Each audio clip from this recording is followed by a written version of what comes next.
A veces, para de verdad entender el presente, hay que echar un vistazo al pasado. Y hoy nuestro artefacto digital es esto, el manual de un curso de C++ del año 1995. Sé que puede parecer algo súper anticuado, pero créanme, en estas páginas está el código genético de casi todo el software que usamos hoy en día. Y fíjense, el propio manual nos da la clave desde el principio. Aquí lo importante no es tanto aprender a escribir código, sino entender las ideas, los conceptos fundamentales que están detrás. Son esos conceptos los que de verdad tienen el poder de construir mundos enteros.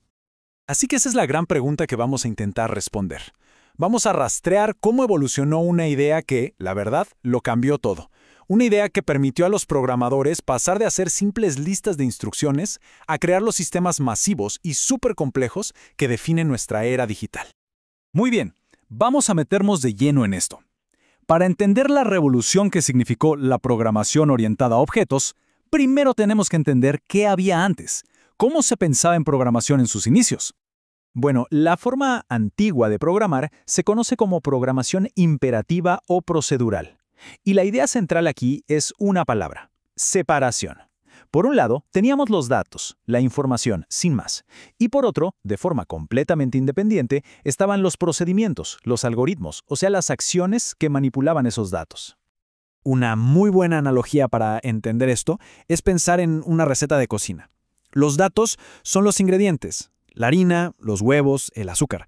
Los procedimientos, en cambio, son los pasos de la receta: mezclar, hornear, enfriar. Son como dos listas separadas que solo se juntan al momento de ejecutar el programa. Y a ver, esto funcionaba bastante bien para programas pequeños. Pero, ¿qué pasa cuando la receta no es para hacer un pastel, sino para construir un rascacielos? Con miles de ingredientes y miles de pasos, mantener todo separado se convirtió en una auténtica pesadilla.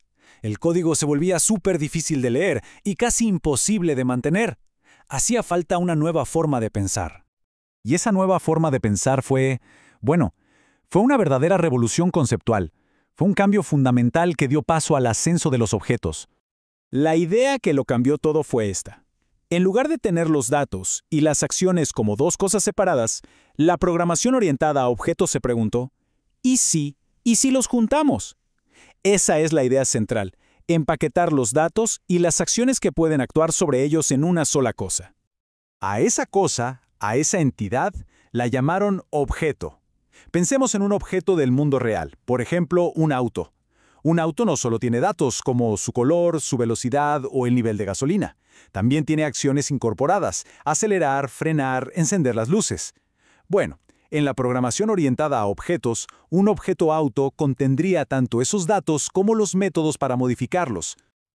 Ahora, ¿cómo se crean estos objetos? No se construye cada auto desde cero, ¿verdad? Se usa un plano, un diseño. En programación, a ese plano se le llama clase.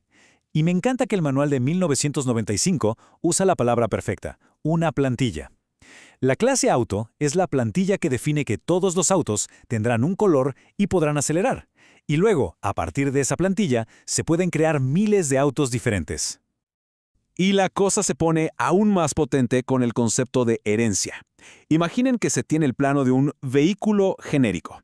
Bueno, se puede crear una subclase auto que herede todo de vehículo, pero que además tenga una cajuela. Y otra subclase, motocicleta, que también herede todo, pero que añada un manubrio. No se reescribe el código, se construye sobre lo que ya existe. Es genial. Claro, todos estos conceptos de objetos, clases y herencia eran ideas brillantes, pero necesitaban una herramienta práctica para que los programadores pudieran usarlas, y esa herramienta fue C++. C++ no apareció de la nada. Se construyó sobre un lenguaje que ya era súper popular y muy sólido: el lenguaje C. El más es de hecho un pedacito de código en C que significa incrementar en 1. Fue la manera perfecta de decir: esto es C, pero con algo extra. Y ese algo extra era ni más ni menos que el poder de la programación orientada a objetos. Y su adopción fue increíblemente rápida. La propia bibliografía del manual nos cuenta esta historia. En el 88, el libro de C era el estándar. Solo 3 años después, en el 91, ya estaba en el mercado el libro de C++. Y para 1995, cuando se creó este curso, esta nueva forma de programar ya se estaba enseñando de manera formal. Fue un cambio de paradigma rapidísimo. Esto fue posible porque C++ dio las herramientas concretas para hacerlo. El manual las enumera muy claramente. La capacidad de declarar clases, de proteger los datos dentro de un objeto para que no se modifiquen por accidente, y por supuesto, el soporte para la herencia. Hizo que todas esas ideas abstractas se convirtieran en una realidad práctica para los programadores. Entonces, la pregunta es, ¿por qué estamos hablando de un manual de 1995? Pues porque el cambio de mentalidad que documenta es, literalmente, la base de nuestro mundo digital. Su legado es inmenso.